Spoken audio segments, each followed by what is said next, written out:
If you're getting tretinoin from Mexico over TikTok shop, you need to stop it. And that's coming from someone who gets her tretinoin in Mexico. Now, here's the thing. We hear all the time about bullshit Mexican pharmaceuticals and how they're putting things in there that are dangerous. They're lacing it with other substances, or they're lying and you're not even getting the substance you're paying for.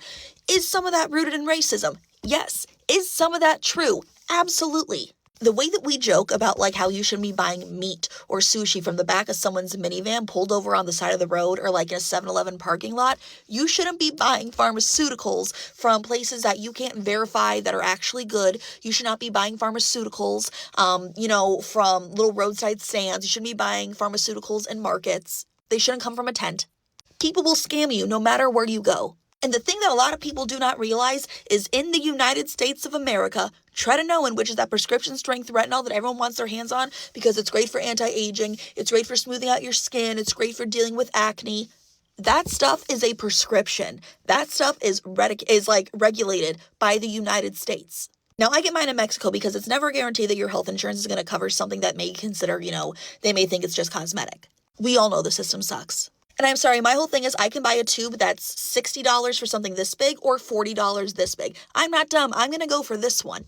But I asked my dermatologist before I went to Mexico, hey, I'm looking to get on, prescription retinols. I'm looking on tretinoin and I'm looking to get on Latisse. I know you can get both of them in Mexico over the counter. I mean, you do have to go to the pharmacist. The medication's behind the counter, but you don't need a prescription. It's cheaper over there and I don't need a prescription, go through all the stuff. Can I get that over there? Is that something that you think is safe to get there? And my dermatologist flat out looked at me and said, you would be stupid to not get it in Mexico. But he also told me the things to look for, why I shouldn't buy it. Like if I go to a market or like a vendor situation, I shouldn't be buying it from anything in a tent. I shouldn't be buying it from anywhere sketchy. I need to look and make sure the places are clean. I need to buy it from like an actual pharmacy where there's like a pharmacist license. Or like a deed of business, like I need to make sure it's like a legitimate like shop. And they're not selling like random shit. Like there's all the other like pharmaceutical stuff, all the other medications they can get there as well. I went to a reputable place and I got the real stuff. And this real stuff is stuff that needs to be prescribed if it's in the United States. Because there are people who will try to fraud you.